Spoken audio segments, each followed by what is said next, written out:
A'udzubillahi minasyaitonirrajim. Bismillahirrahmanirrahim. Alhamdulillah rabbil alamin, wassallallahu ala sayyidina bil qasimil mustafa Muhammad wa alihil muntajabin al ma'sumin al hudatil mahdiyyin wa la'natullah ala a'daihim ajma'in minal an ila qiyami yaumiddin. Amina rabbal alamin. Allahumma kun li waliyyikal hujjat ibnil Hasan salawatuka alaihi wa ala abaih fi hadhihi sa'ah wa fi kulli sa'ah waliyan wa hafizan wa qaidan wa nasiran wa dalilan wa aina hatta tuskinahu ardaka taw'an wa tumatti'ahu fiha tawilah bi rahmatika ya arhamar rahimin. Hikmah yang ke-113. La ma la a'wadu minal aqli wala wahdata awhashu minal ujub wala aqla katadbir wala karama kattaqwa wala qarina kahusnil khulq wala mirotha kal adab wala qaida kattawfiq wala tijarata kal amalis soleh wala ribha kathawab wala wara'a kal wuqufi inda syubhah wala zuhda kazuhdi fil haram ilal ghair. Sebelumnya kita sudah membahas tentang tiada harta yang lebih bermanfaat daripada akal, dan tiada kesendirian yang lebih menakutkan daripada ujub, dan tiada akal yang seperti tadbir, yaitu tersistematis dan tersusun, terjadwal serta terorganisir, dan tiada kemuliaan seperti takwa, tiada teman yang menyertai seperti selayaknya perangai yang baik, dan tiada warisan yang menyerupai seperti adab. Itu kita sudah bahas sebelumnya. Nah, insya Allah hari ini kita membahas tentang 4 hal dari 18 hal-hal yang disampaikan di dalam hikmah ini. Yang pertama, wala qaida kataufiq, tiada pemimpin selayaknya seperti taufiknya ilahi. Yang kedua, wala tijarata kal amalis soleh, tiada tijarah dan muamalah, perniagaan selayaknya seperti amal soleh. Wala ribha kathawab, dan tiada keuntungan yang seperti pahala. Wala waro'a kal wukufi inda syubhah, dan tiada kewaraan selayaknya seperti berhenti di hadapan sesuatu yang syubhat. 4 hal ini insya Allah akan kita bahas. Yang pertama, Amirul Mukminin alaihi salam mengatakan wala qaida kataufiq, tiada pemimpin yang selayaknya seperti taufik ilahi. Taufik dari kata wifq, ya, dalam bahasa Arab taufik itu dari kata wifq. Waffaqa yuwaffiqu taufiqun. Wifq biasanya dipakai orang Arab ketika mengatakan wifq, yakni bermakna sama. Misalnya dalam penjumlahan kita mengatakan 1 ditambah 1 sama dengan 2, kan gitu. Itu sama dengan 2, sama dengan 2. Sama dengannya itu dikatakan wifq. Ini 1 ditambah 1 wifq 2. Wifq itu yakni sama dengan. Atau misalnya muwafaqah, orang Arab mengatakan muwafaqah. Apa muwafaqah? Yakni menyamakan dalam perspektif atau menyamakan dalam pendapat. Yakni saya setuju. Saya setuju artinya apa? Saya setuju, yakni pendapat kamu dengan pendapat saya sama, atau saya di bab ini, di pembahasan ini sama pandangan saya dengan kamu. Itu muwafaqah. Lalu taufik itu apa? Taufik, kita kan punya harapan-harapan, lalu kita punya tujuan-tujuan, kita punya program-program yang akan kita capai. Salah satu program kita, jadi program manusia itu bisa kita bagi menjadi 2 hal. Program manusia bisa kita bagi menjadi 2 hal. Ada program duniawi dan ada program ukhrawi. Ada program duniawi dan ada program ukhrawi. Sebagian orang dia hanya fokus pada program duniawi saja. Siapa mereka? Mereka adalah orang-orang yang meyakini bahwa kehidupan itu hanya berlangsung di muka bumi saja, di dunia yang empirikal saja, di dunia materi ini saja. Sedangkan kehidupan setelah dunia ini itu tiada. yakni tiada lagi kehidupan setelah alam dunia ini.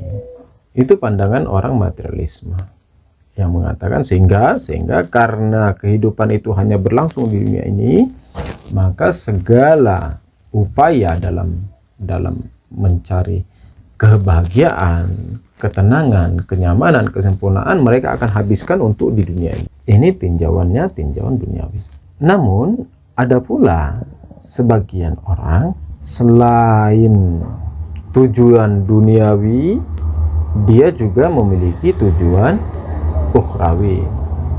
Selain tujuan materialis, dia juga memiliki tujuan maknawi ruhani. Bahkan tujuan materialis dan tujuan duniawi itu dia jadikan sebagai anak tangga dan sebagai pijakan untuk sampai kepada tujuan ruhani ukhrawi. Segala perangkat duniawi ini yang tadinya bagi orang-orang kelompok pertama tadi itu, yang materialisme dan lain-lain itu, bahwa dunia ini adalah tujuan utama dan satu-satunya yang hendak dikejar.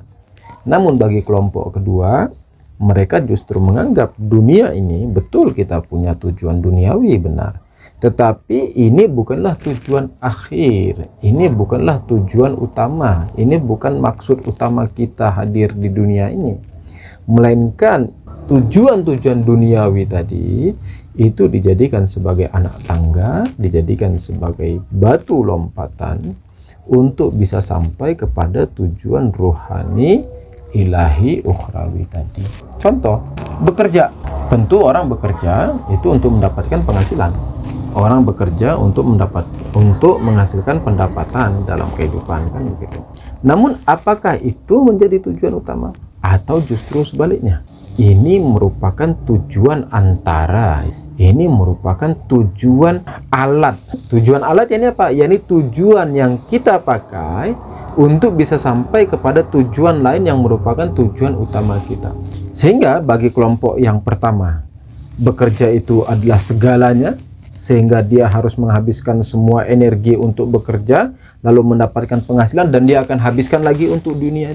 Namun bagi kelompok kedua, bekerja itu akan dia jadikan sebagai alat, sebagai lompatan, sebagai antara, di mana pendapatan yang dia hasilkan sebagiannya akan dia sisihkan untuk kehidupan dunia, namun sebagian yang lain itu akan dia salurkan dan akan dia berikan untuk mencapai tujuan ruhani ukhrawinya tadi. Misalnya dengan membangun infrastruktur umum bagi orang yang punya uang, membangun rumah sakit, lalu memberikan kemudahan bagi masyarakat miskin untuk berobat, atau dia membuat khazinah atau makhzan, tempat penyimpanan air bersih, lalu itu bisa digunakan oleh khalayak umum, oleh masyarakat umum. Atau kalau tidak mampu yang besar, dia mungkin membagikan setiap malam Jumat, membagikan makanan buat anak fakir, anak yatim, atau mengadakan majelis-majelis di rumahnya, mengadakan acara-acara ruhani, acara-acara keagamaan, pengajian, baca Quran bersama, khataman bersama, baca yasinan bersama, baca solawatan bersama, baca kumail bersama. Kan tentu itu butuh biaya. Antum mengundang orang untuk membaca kumail bersama harus menyiapkan air setidaknya, menyiapkan makanan, jajanan setidaknya. Di mana hal itu akan kita dapatkan dari penghasilan yang kita peroleh tadi. Nah, sehingga pekerjaan kita itu bukan serta-merta 100% untuk duniawi kita, tidak. Melainkan kita jadikan untuk perantara sehingga kita sampai pada tujuan akhir, yakni tujuan maknawi rohani ilahi tadi. Ini bagi kelompok yang kedua. Nah, tujuan kita tadi itu, jadi ada tujuan dunia, ada tujuan akhirat. Bagi kita tujuan utama adalah tujuan akhirat. Nah, untuk sampai kepada tujuan akhirat tadi, untuk sampai kepada tujuan utama yang ruhani, maknawi, ukhrawi, ilahi tadi itu kan tidak mudah. Butuh sebab-sebab penyempurna, butuh syarat-syarat, butuh, di mana penghalang-penghalangnya harus disirnakan dan disingkirkan, kan begitu. Lalu taufik tadi itu apa? Nah, taufik ini adalah kita meminta kepada Allah Ta'ala sehingga sebab-sebab, syarat-syarat untuk bisa sampai kepada tujuan utama tadi, yakni tujuan maknawi, ruhani, ukhrawi, ilahi tadi itu. Dan penghalang-penghalang yang bisa menyampaikan kita ke sana, jika ada penghalang-penghalang itu semua penghalangnya disingkirkan, dan sebab-sebab serta syarat-syaratnya itu dimudahkan. Nah, ini yang disebut dengan taufik. Jadi taufik yakni i'adah, yakni i'dad, yakni mempersiapkan segala asbab, sebab-sebab dan syurut-syurut dan syarat-syaratnya, dan membuang segala penghalang-penghalang untuk sampai kepada tujuan utama kita itu. Nah, ini disebut taufik ilahi. Sehingga ketika kita mengatakan kita memohon taufik ilahi, artinya apa? Artinya ini, yakni kita meminta kepada Allah Ta'ala sehingga syarat-syarat dan sebab-sebab untuk sampai kepada tujuan utama kita, yakni tujuan maknawi ruhani tadi, serta penghalang yang bisa menyampaikan kita ke sana, ini untuk disingkirkan. Dengan demikian, ketika kita tahu bahwa kita sudah memiliki tujuan kita, yakni tujuan ruhani maknawi, yakni untuk sampai kepada kesempurnaan, untuk sampai takarrub ilallah, kan itu tujuan. Dimana dalam menggapai tujuan ini, untuk bisa sampai kepada tujuan ini butuh taufik tadi itu, kan ya. Yakni apa? Yakni sebab-sebab dan syarat-syaratnya itu terpenuhi, lalu penghalangnya itu disingkirkan. Artinya kalau saya mau sampai kepada tujuan itu, kalau saya mau sampai kepada tujuan yang saya hendak dapatkan tadi, yang saya hendak gapai tadi, saya butuh pemimpin, saya butuh pembimbing, saya butuh orang yang bisa menuntun saya sampai ke sana. Kenapa? Karena saya secara pribadi, saya bukan orang yang sudah pernah jalan ke sana. Sebagaimana kalau antum tinggal di Jakarta dan belum pernah jalan ke Surabaya. Antum orang Jakarta dan tinggal di Jakarta dan belum pernah pergi ke Surabaya. Apakah dengan diri sendiri antum bisa tanpa bantuan? Oh, enggak bisa. Yang tadinya mau ke Surabaya, antum bisa saja nyasar ke mana? Ke Bandung, malah kemana segala macam. Bukan malah sampai ke Surabaya. Sehingga apa? Antum butuh bantuan. Kenapa? Karena kita belum pernah ke sana. Dan kita tidak tahu di mana itu. Dan kita tidak tahu apa saja penghalang yang akan merintangi jalan kita. Kita tidak tahu kesulitan apa saja yang ada di depan. Kita tidak tahu bagaimana cara bisa sampai ke sana dengan tepat. Maka kita butuh pembimbing. Kita butuh orang yang menuntun. Kita butuh pemimpin sehingga bisa membawa kita sampai ke sana. Nah, pemimpin yang baik adalah orang yang paling bisa menyampaikan kita kepada tujuan. Penuntun yang paling baik adalah orang yang bisa menyampaikan kita kepada tujuan dengan benar. Dan itu apa? Yakni taufik. Apa tadi taufik? Taufik yakni kita meminta kepada Allah sehingga sebab-sebab serta syarat-syarat sampainya kepada tujuan itu dipersiapkan, dihadiahkan, diberikan, dilimpahkan, serta segala penghalang untuk sampai kepada tujuan itu disirnakan. Ini taufik. Inilah kenapa dikatakan pemimpin yang paling baik bagi manusia untuk sampai kepada tujuannya adalah taufik ilahi. Makanya kita selalu meminta kepada Allah, ya Allah berikanlah kami taufik ilahi, berikanlah kepada kami taufik ilahi. Salah satu taufik ilahi itu apa? Salah satu taufik ilahi yakni adanya wilayah. Salah satunya taufik ilahi adalah adanya wilayah para a'immah ma'sumin alaihissalam, wilayah para ulama, fuqaha, wilayatul faqih. Nah, itu taufik. Kenapa itu dikatakan taufik? Karena itu juga salah satu sebab dan salah satu syarat untuk kita bisa sampai kepada tujuan kita, yakni tujuan maknawi ruhani tadi. Tanpa wilayah a'immatil ma'sumin alaihissalam, bagaimana kita bisa sampai kepada hakikat kebenaran ilahi? Yang tadinya kita mau jalan ke Surabaya, malah kita jalannya ke arah Bandung. Semakin kita lari kencang, semakin kita jauh dari tujuan.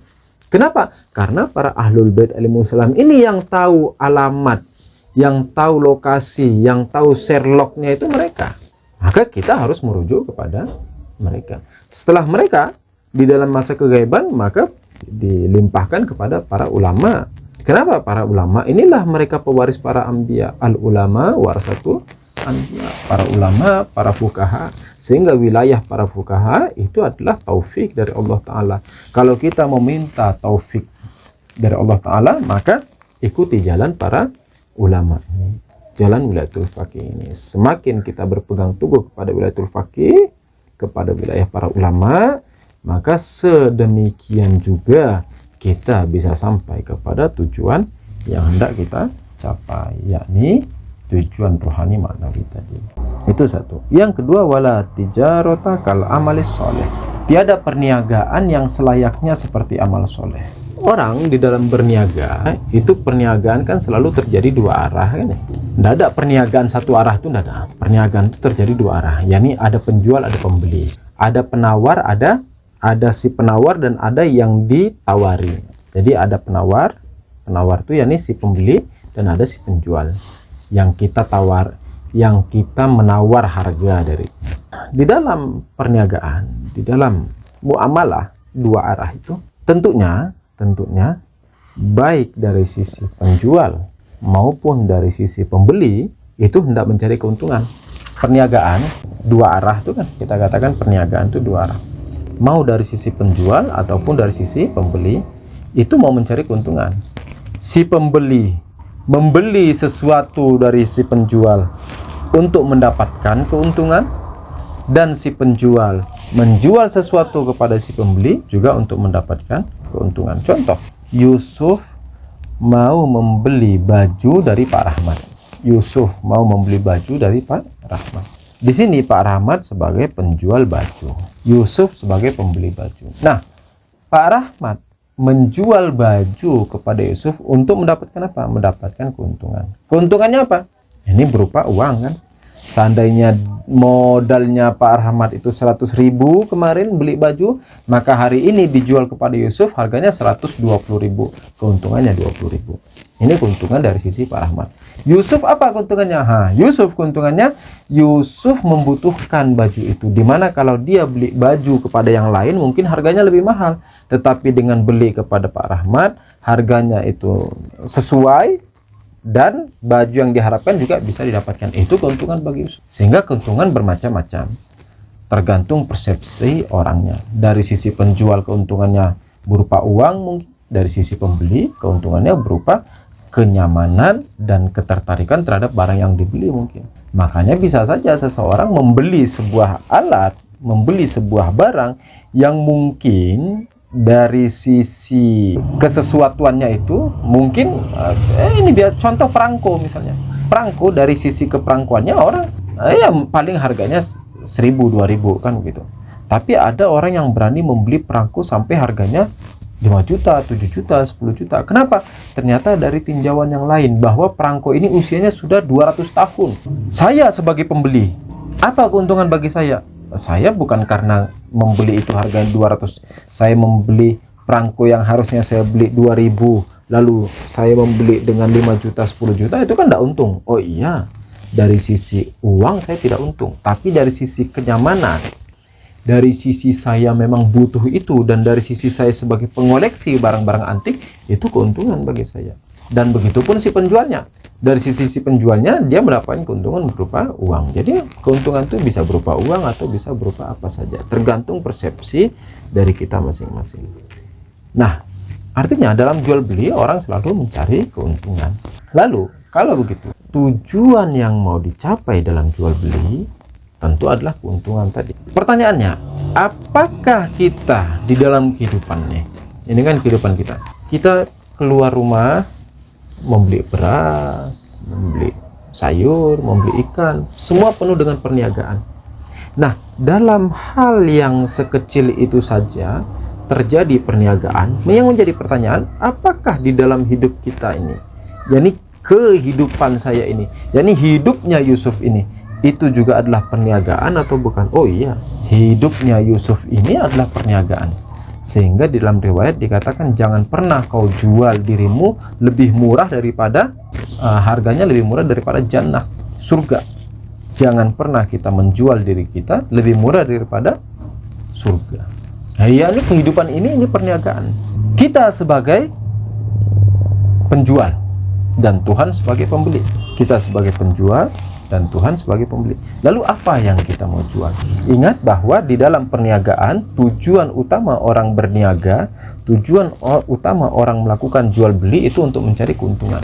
Lalu apa yang kita mau jual kepada Tuhan?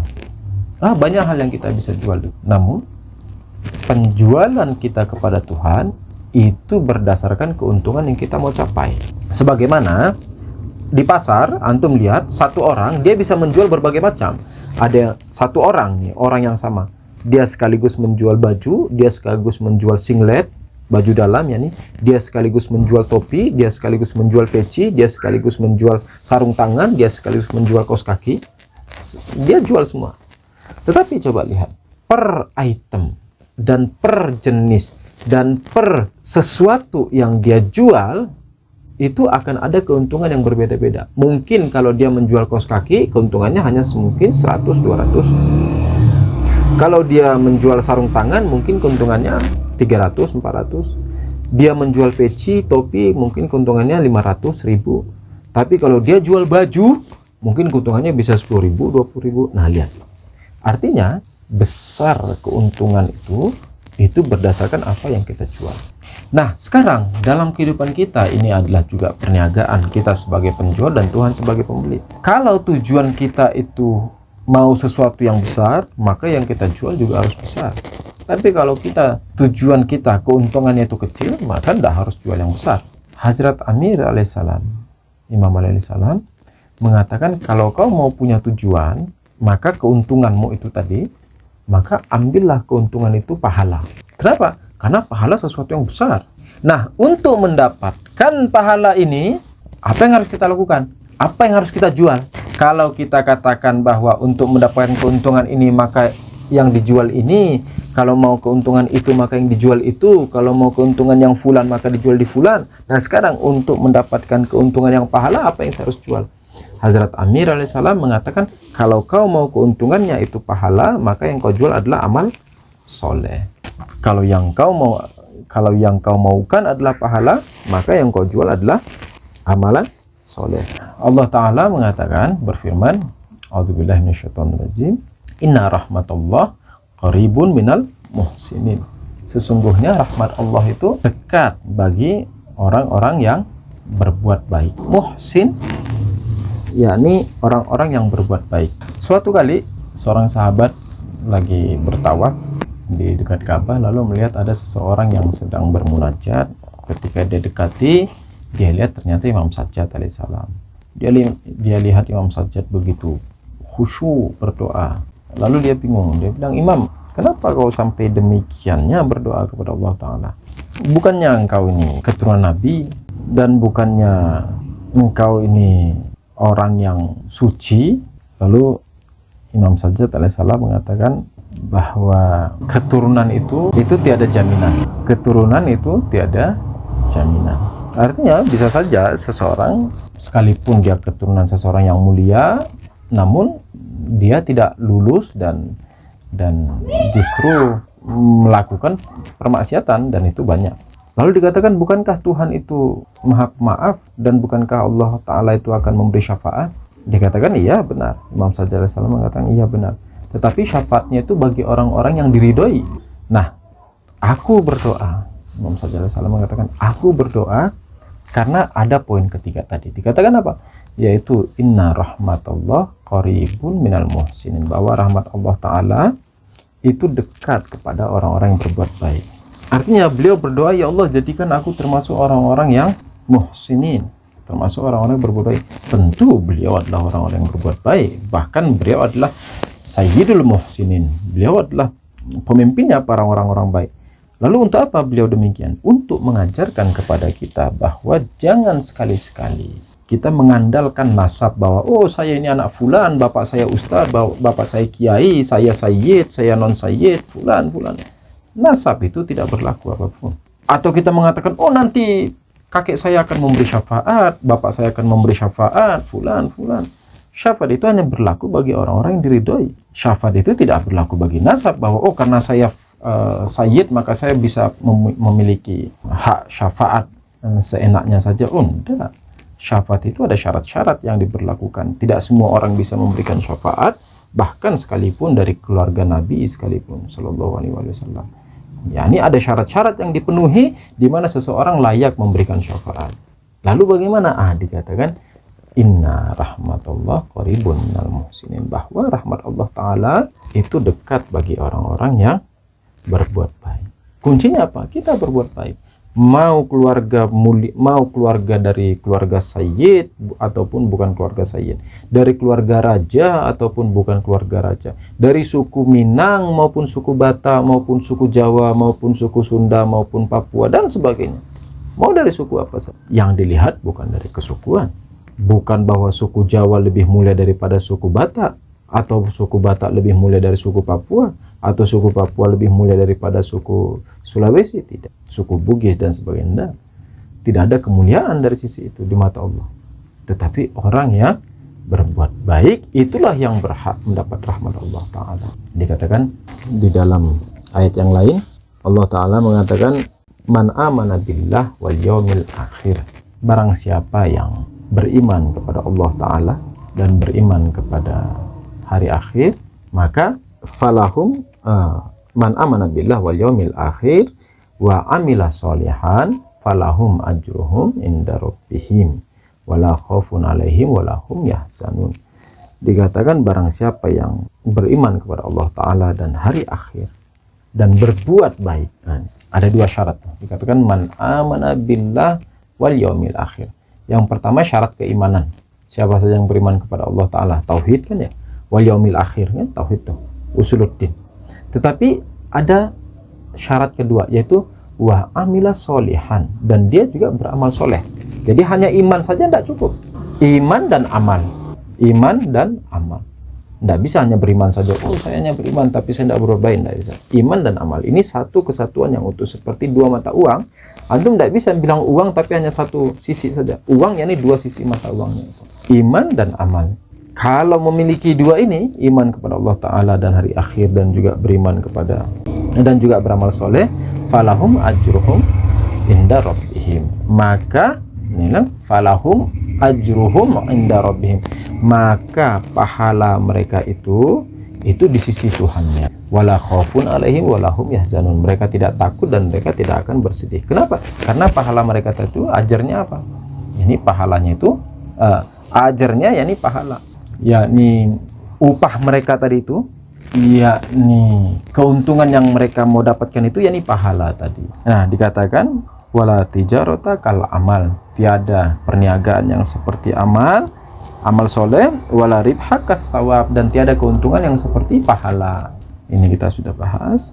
Yang terakhir wala wara'a kal wuqufi inda syubhah, tiada waro yang selayaknya seperti kita berhenti ketika syubhat. Syubhat itu apa? Syubhat dari kata syabah, syabiha, ini sesuatu yang mirip. Ishtibah, ishtabaha yashtabihu ishtibahun, yakni kita tertipu, salah. Kenapa salah? Yakni tertipu antara benar dan salahnya. Kita mengira sesuatu itu adalah hakikat padahal itu bukan hakikat. Ini mushtabih, yakni kita sedang tertipu dengan situasi mana benar mana salah. Nah, syubhah artinya tidak jelas bagi kita mana benar mana salah. Syubhah artinya tidak jelas bagi kita mana halal mana haram. Syubhah artinya tidak jelas bagi kita mana boleh mana tidak boleh, halal haram. Syubhah bainal halal wal haram, tidak jelas mana halal mana haram, mana boleh mana tidak boleh, mana harus mana tidak harus, mana benar mana salah. Ini semua syubhat. Nah, ketika syubhat artinya kita tidak memiliki pengetahuan mana yang benar mana yang salah, kita tidak memiliki pengetahuan mana halal mana haram, mana yang boleh mana yang tidak boleh. Maka apa yang harus dilakukan? Dikatakan al-wuqufu inda syubhah, yakni berhenti. Ini apa istilahnya? Ini istilahnya dikatakan ihtiyat, berhati-hati. Ihtiyat ini apa? Berhati-hati.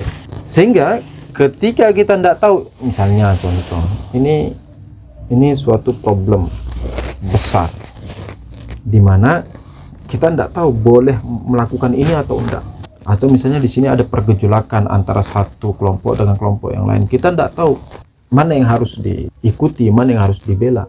Kalau kita tidak punya pengetahuan, maka wukuf indah syubhat. Atau dicontoh sehari-hari, kita tidak tahu ini makanan di depan kita ini najis atau tidak najis. Makanan yang di depan kita ini kita tidak tahu ini najis atau tidak najis. Ketika tidak tahu dikatakan ihtiyat. Ihtiyat yakni al-wukuf indah syubhat. Itu waro. Tetapi di sekaitan tentang yang ini ada pembahasan di dalam ilmu fikih, khususnya di dalam ilmu usul fikih, ada yang disebut dengan usul amaliyah. Jadi begini, di dalam pembahasan kita agak sedikit keluar menyimpang karena riwayat ini dipakai untuk nanti di usul amaliyah. Kenapa saya bahas itu? Di dalam pembahasan ilmu usul fikih, ketika kita mau menentukan fikih sesuatu, maka itu dalilnya tidak lepas dari apakah kita memiliki ayat atau kita memiliki riwayat. Misalnya ada ayat mengatakan bahwa sholat itu wajib, oh ya udah jelas dong. Atau ada riwayat yang mengatakan bahwa makanan ini, jenis makanan ini itu najis, oh ya udah jelas. Tapi ketika ayat tidak ada, riwayat tidak ada, akal juga tidak bisa menjelaskan dengan pasti kepada kita, dan begitupun ijma juga tidak ada. Lalu bagaimana? Masuklah di pembahasan yang namanya usul amaliyah. Apa itu usul amaliyah? Ya ini ketika dalil-dalil yang jelas tadi itu, dalil 4 itu kan, riwayat, ayat, riwayat, akal, ijma itu tidak punya, maka kita masuk ke dalam usul amaliyah. Usul amaliyah ini seperti apa? Usul amaliyah itu ada baro'ah namanya, ada ihtiyat namanya, ada takhyir namanya, ada istishab namanya. Contoh istishab bagaimana? Contoh istishab, air di depan kita tidak tahu ini najis atau tidak. Air di depan kita yang sekarang itu kita tidak tahu najis atau tidak. Tapi kita yakin sejam yang lalu kita yakin kalau air ini suci. 1 jam yang lalu kita yakin kalau air ini suci. Sekarang saya ragu air ini najis atau tidak. Maka dengan menggunakan istishab saya mengatakan air ini tetap suci. Kenapa? Karena sejam yang lalu itu suci. Ini istishab namanya. Lalu baro'ah bagaimana? Baro'ah itu begini, saya tidak tahu hukumnya. Jadi ada sebuah makanan, anggap ini sebuah makanan gitu ya, anggap ini sebuah makanan.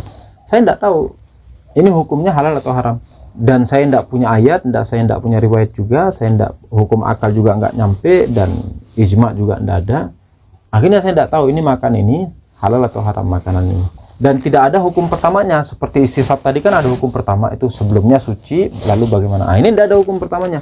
Ya ini di awal mula saya harus menentukan ini makanan halal atau haram, dan dalil-dalil kita tidak punya. Dikatakan apa? Dikatakan kullu syai' laka halal hatta ta'lam annahu haram. Segala sesuatu bagi kalian halal sehingga sampai kalian tahu kalau itu haram. Atau kullu syai' laka halal hatta ta'lam, kullu syai' hatta tahir hatta ta'lam annahu najis. Segala sesuatu itu halal, suci bagi kalian hingga kalian tahu kalau itu najis. Jadi misalnya ada sesuatu saya tidak tahu ini najis atau enggak, dan tidak punya hukum awal juga, seperti istishab tadi. Kalau istishab punya hukum awal, ini tidak punya hukum awal. Ini gimana? Dikatakan maka kita bisa pakai aslul baro'ah, bahwa ini suci. Kenapa? Karena kullu syai' laka tahir, segala sesuatu bagi kalian itu suci sampai kalian tahu bahwa itu najis. Ini baro'ah. Tetapi ada ihtiyat. Ihtiyat itu apa? Ihtiyat itu begini, saya tidak tahu ini suci atau tidak tahu ini suci atau tidak, atau najis, saya tidak tahu. Lalu kalau kita pakai baro'ah, kita akan mengatakan ya udah makan aja, bismillah. Kenapa? Karena kullu syai' laka halal, kullu syai' laka tahir. Tetapi dengan ihtiyat justru mengatakan sebaliknya. Ihtiyat mengatakan apa? Dikatakan la wara'a kal wukufi indal syubha, indah syubha. Tiada kewaraan yang selayaknya seperti berhenti ketika syubhat. Artinya dari sisi ihtiyat akan mengatakan kepada kita, Yusuf, kan kamu nggak tahu itu halal atau haram, kamu nggak tahu itu najis atau tidak najis, maka kamu apa? Berhenti, jangan laksanakan, jangan minum, jangan dipakai, jangan dimakan. Kenapa? Karena kamu nggak tahu hukumnya. Ihtiyat mengatakan itu. Lalu kenapa orang-orang ulama kok masih pakai baro'ah? Ya, ini ulama tetap mengatakan kalau kamu nggak tahu hukumnya makan saja. Kenapa begitu? Ulama mengatakan begini, ihtiyat itu yang tadi dikatakan la waro'a kal wukufi indah syubhat, tiada kewaraan yang melebihi seperti berhenti ketika syubhat.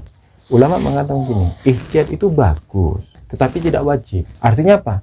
Ihtiyat itu bukan mengatakan, dalilnya ihtiyat itu bukan mengatakan kalau ada syubhat, kamu wajib berihtiyat. Tidak.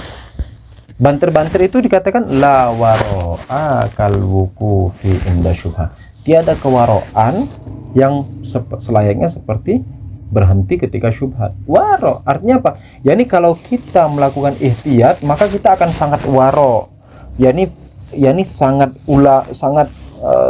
sangat terjaga banget. Tetapi apakah itu hal yang wajib? Enggak.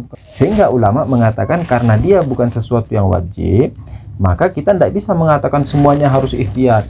Sehingga ulama mengatakan memilih aslul baro'ah, yaitu kalau memang kamu nggak tahu hukumnya makan saja. Tapi kalau mau waro, itu kalau mau fadilahnya tinggi ya ihtiyat. Saya kira cukup demikian. Kita lanjut lagi minggu depan insyaallah taala. Saya akhiri billahi taufiq wal hidayah. Assalamualaikum warahmatullahi wabarakatuh.